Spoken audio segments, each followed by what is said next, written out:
Yan, magandang araw po. Sorry kasi sobrang natagalan tayo. Ilang araw din tayong hindi nakapag-post ng video kasi medyo tinadtad tayo ngayon ng trabaho. Yung mga maintenance natin ng mga FI na motor, tagal nilang pumila at naghihintay. Kaya medyo na-busy tayo. Pero anyways, mga kapatid, nabawi ako sa inyo ngayong araw. Kasi ito pa din yung part 2 ng ating sabog. Paano nga ba ito iwasan? Part 2. Ayan. So, ayan. Nagulat kayo, no? Kasi meron tayong ngayon hinati. Ito yung isa sa pinaka mahirap ko na hinati sa gitna kasi kailangan kong halos mabalanse dapat yung mga tabas para mas makita natin visually kung ano nga ba ang laman ng ating tawag nito cylinder head.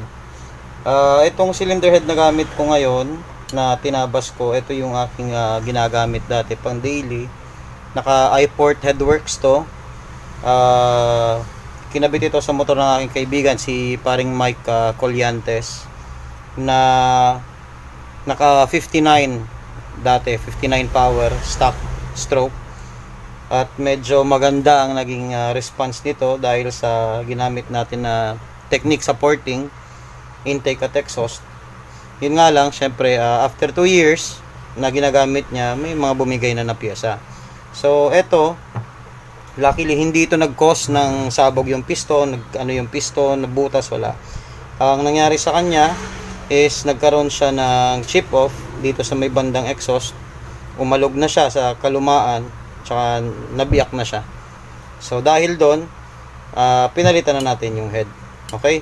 Anyways, pagkatapos nung senaryo na ganun, may napansin ako sa kanya. So sabi ko hindi na natin to pwedeng gamitin. Bukod sa naputol yung nag-crack yung sa may lagayan ng rocker arm pin, mayroon pa ako mga napansin. Yun yung mga i-share ko sa inyo. Actually, pwede pa sana to gamitin repairable pa, pero wala na tayong wala ako kasing material na pwedeng hatiin talaga. Ito na lang na 24 na head niya. So ayan, simulan natin meron tayong 4 na topics kung paano natin may iwasan yung sabog. Unang-una dyan yung valve guides, pangalawa yung retainer, yung cutter lock, tapos yung valve seat. Kasama na din dyan yung valves, yung contribution ng valves. So kung mapapansin nyo, yung 4 na topics na yon, yung 4 na piyesa na yon, malaki ang kanyang tawag nito, malaki ang kanyang contribution sa sabog. So titignan natin isa-isa. Okay. Unahin natin yung valve guide. Okay? So kung mapapansin nyo sa valve guide, okay, etong exhaust, isa sa mga pwede dyan, unang-una yung titignan is yung galaw. Ayan. Itong exhaust na to, may galaw na siya. Okay?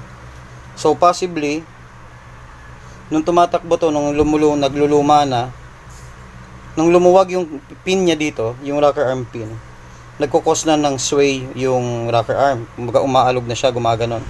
So, ang tendency nun, nadadamay niya yung galaw ng valves, lalo na pag high speed. So hanggang sa nag-wear out yung valves, ayan, kinakain niya na yung valve guide hanggang sa tuluyan ng bumiak yung rocker arm pin. Okay. Isa yon. Isa sa mga pwedeng magpasabog is yung luwag ng valve guide. I-consider natin parati na meron tayong tolerance na hindi naman siya aalog ng ganito. Okay? Yung isang intake, yung intake maganda pa. Yan. Kung mapapansin nyo, walang alog. Okay? Pag walang alog, tapos smooth, na walang dapat wala kang valve seal pag chine-check mo to. Okay? Pag walang valve seal, chinek mo yan, maganda pa, walang alog. Okay, ibig sabihin, healthy yung valve guide mo at saka yung valves mo. Yung kabila, makikita nyo. Ayan ang luwag na. Okay? So, sa valve guide kasi, hindi naman yan all the time okay Kaya normal sa mga malalakas ang motor na nagwe-wear out yung pyesa. Ang madalas na lumuluwag dyan, yung dalawang dulo. Yung dulo dito sa may bandang bukanan, at saka yung dulo dito sa may bandang taas. Yun yung naapektuhan dyan at nagwe-wear out. Kasi yun ang pinakaunang nag-hold ng balbula natin. Okay? So, ayan. Yan ang problema sa valve guides. Now, paano siya magkukos ng sabog? Halimbawa, sobrang luwag ng valve guides mo. Okay? Minsan, pag diin niya, pag open, may tabangi na konti. Kung hindi nyo napansin, kung hindi nyo napansin na yung positioning pala ng piston, sobrang konting-konti lang ang hahalik na kaagad yung balbula. Yun yung nagpapabaluktot. Yung konting alog niya pag opening, pag sapak ng piston, tatamaan yan bandan dito. Okay? So pag tinamaan yan banda dyan ng piston, pag mainit na, syempre mas medyo malambot ang bakal pag mainit. Pag tinamaan yan dito, automatic yan, didikit yan dito sa kabila ng valve seat na to. Okay? Didikit yan dito. So, pag dumikit yan dyan, okay, angat na yung kabila. So, may tendency na siya kaagad na sumingaw. Paano ngayon kung medyo malas ka? Siyempre, mapuputol yung head ng balbula, yung ulo ng balbula mo. Pag naputol yan, automatic, sabog yung makina. Now, pag maluwag na yung balbula sa valve guide, makikita nyo din dyan, na kapag dumiin, may chances na abutin ng isang balbula. Kasi pumapasok. Yun yung isa sa pinakamalala na pwedeng mangyari. Dahil kapag tinulak ng balbula na kabila, yung exhaust, or kung alin man yung pwedeng tumulak sa kanya, pwedeng pabalik, or pwedeng patulak na ganyan, yun yung magbabaluktot. Pwede niya rin baluktutin ang isang balbula. Kapag hindi nyo na-check na maayos, yung luwag na meron ang valve guide. Okay? So whatever happens, kung ano man dyan ang maunang tumama o maputol, yun yung magkukos ng sabog. Okay? Valve guide pa lang yan. Pangalawa, retainer. Okay. Yung retainer na nakahawak dito, isa yon sa mga minsan delikado. Okay. Kasi ang retainer, kapag sobrang tigas ng spring mo na nilagay, hindi niya kaya i-hold yung tension ng spring sa tulak, nababali. Hindi na ako magme-mention, wala kasi ako sample, no? Pero may retainer ako na nakita na nabibiyak sa gitna. Once nabiyak sa gitna yon at ang spring lumabas, yung rocker arm mo, tandaan mo, tumutulak yon. Pag nagkamali ka ng, halimbawa, kumalas yung retainer, natutukod ng rocker arm yung spring, kulang na yun sa tension, ang mangyayari sa kanya, sisingaw din yung balbula at pwede din siyang abutin ng tukod. Okay? So, yun naman ang problema kapag yung retainer mo nabiak o mahina. Okay? Pangatlo, cutter lock. Yung naglalak ng balbula. Okay? Yung naglalak naman ng balbula, once na gumamit kayo ng retainer na 5mm sa 4.5 na stem, mga napakalaki ng chance na bumigay unless masukat nyo na maigi na hindi lulusot. Kapag yung ginamit nyo na cutter pin o cutter pin lock, pag yung ginamit nyo ay pang 5mm, hindi nyo na-hold ng maayos to. Kaya make sure na dapat ang gamit nyo, pag 4.5 ang balbula, siguraduhin nyo na ang retainer at ang cutter lock nyo pang 4.5. Wag na wag po nyong subukan na gumamit ng mga iba't ibang sukat na hindi nyo naman talaga masusukat basta-basta. Kukunin nyo parate yung tama sa sukat. Okay? Pang-apat, valve seat. Okay. Sa totoo lang, ang valve seat po, press-fitted lang yan. Hindi po yung valve seat, tawag dito, hindi po yung valve seat nakadikit press-fitted lang po yan. Ayan. So, sa mga magagaling na machinist na gumagawa ng valve seat, okay, may mga tolerance sila na nilalagay sa valve seat para hindi malaglag pag bumuka. So, make sure na ang valve seat nyo maganda ang pagkaka-fitting sa cylinder head. Now, okay, sa mga ibang motor, makikita nyo, pag nasabugan, nadadamage yung valve seat dito. May mga, syempre, pag bumaluktot to, matatamaan to. Automatic po, papalitan nyo yun. Hindi pwedeng, hindi, okay pa yan. Hindi, kaya sa valve reaming yan. Hindi po. Once na bumigay ang balbula nyo, halimbawa, tumabingi, nagkakaroon din po ng misalignment yung valve seat. So, halimbawa, nagkaroon kayo ng case, sumingaw kasi nabaluktot yung balbula. Sumingaw, okay? better po na dapat palitan nyo na lang ng valve seat. Kasi hindi lahat nadadaan sa rimming. Now, kapag niriming nyo naman yan, tandaan nyo po, kapag niriming nyo yan, dito, okay, dito, lumulubog po yan. So, ibig sabihin, pag umaangat to, nababago po yung tension ng spring na nakakabit. So, pag nabago yung tension ng spring, ibig sabihin po, lalambot po ngayon yung return. Okay? So, ano yung ginagawang remedyo ng iba? Naglalagay ng additional washer dito sa ilalim para ma-retain yung tension. Okay po? So, yan yung apat na nagko-contribute ng sabog na dapat natin iwasan sa pag-set ng head. Okay? Unang-una, yung valve guides dapat fit. Hindi pwedeng maluwag. Yung retainer nyo dapat matibay, hindi pwedeng nabibiak. Yung cutter lock nyo dapat eksakto yung size. At syempre yung valve seat nyo dapat maganda ang fitting. Minsan na rin ako nagka-problema sa mga valve seat na maluwag. Nalalaglag yung valve seat. Sa sobrang taas ng RPM minsan, okay, sobrang taas ng RPM minsan, kaya pala nagpa-power loss kasi umaangat din yung valve seat. Pag mainit na, pagbuka niya ng konti, umaalog. Yan yung mga parts na makaka-avoid sa atin sa sabog. Okay? So, ayan. Na-discuss natin sa part 1 yung overlap ng piston. So, ito yung sinusukat natin. Pag overlap ng piston, yung valve overlap din, dapat lapat na lapat dito. Yung valve pocket niya, saktong-sakto. Okay. Now, with regards naman dun sa mga problema, magbigay kayo palate ng clearance. Siguro, sabihin na natin 0.3 to 0.5 na clearance sa valve pocket kapag nag-big valves kayo. Huwag yung pipilitin na halos 0.0. Kasi ang bakal po nag-expand kapag umiinit. Okay? Now, kapag nagkabit kayo nito, tatandaan nyo lang na maigi na dapat po lahat sukat. Hindi po pwedeng yung mga pyesa na kinakabit nyo, hindi nyo alam na fit or tama para sa mga balbula, sa retainer, at saka yung cutter lock. Dapat tama siya or akma siya dun sa balbula na ginagamit nyo. Pag may maluwag na, automatic po. Huwag nang pilitin yan itakbo.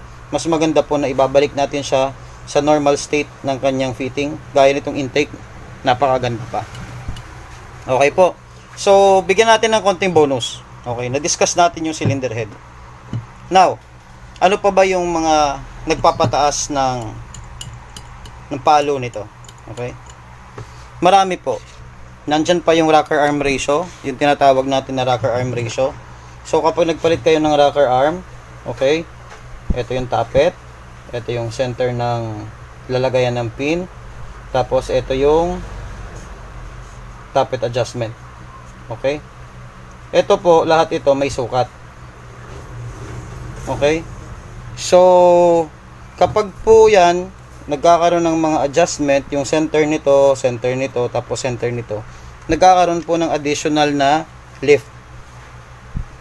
Kahit po gamitan nyo lang siya ng 6mm or 5mm na cam height, kapag po natutunan nyo ang rocker arm ratio, makikita nyo na kaya pang tumaas ng buka o ng opening ng mga balbula nyo.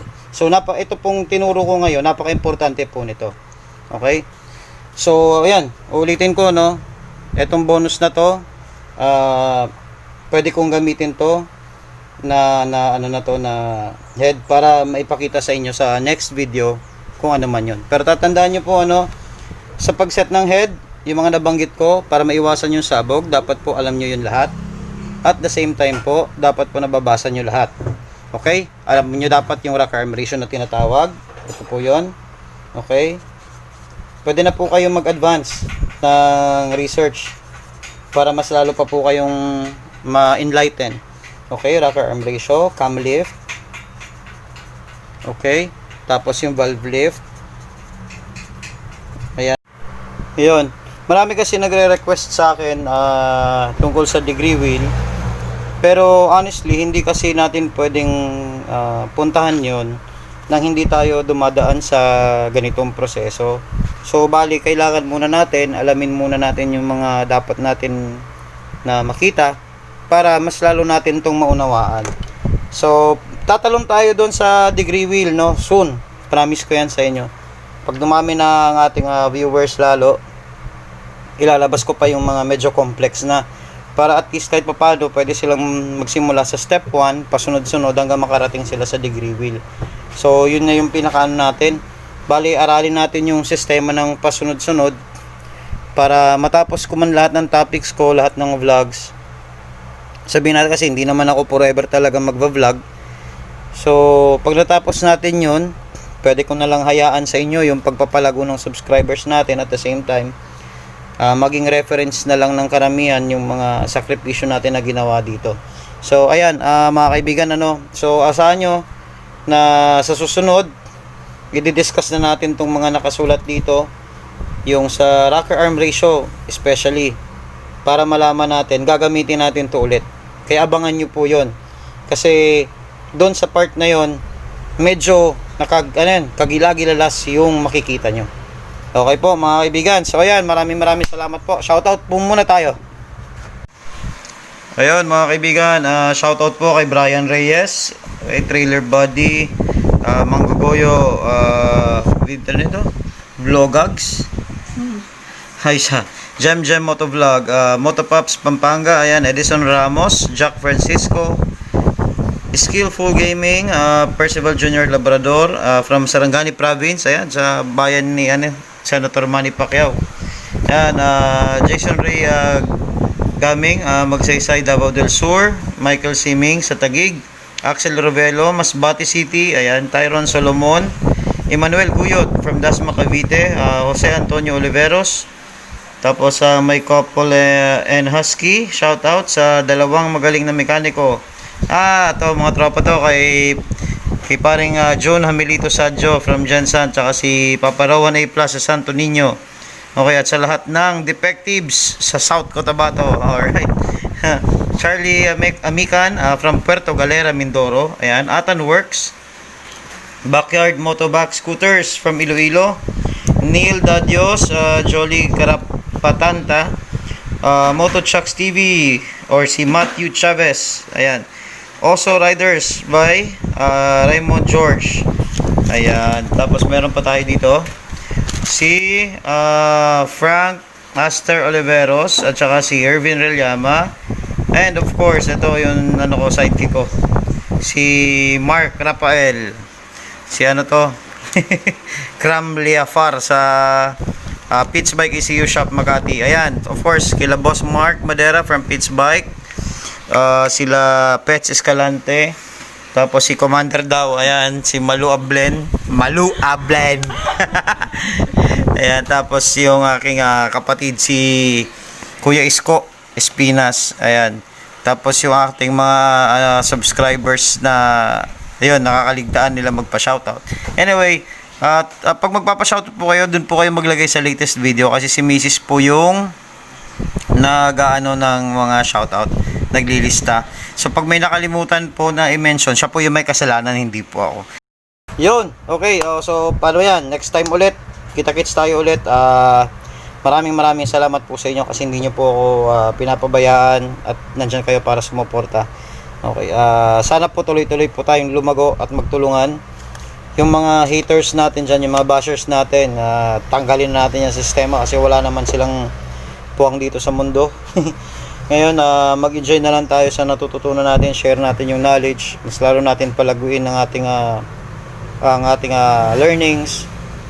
At the same time, yung mga wala naman sa atin may tutulong, isang tabi na natin sila, kasi wala talagang mapapala. So dapat na lang gawin natin, yung mga nakikipagtulungan sa atin, magtulungan tayo. Yung mga ayaw naman sa atin, leave them alone and mind your own business na lang muna tayo. Alright, salamat po. God bless everyone.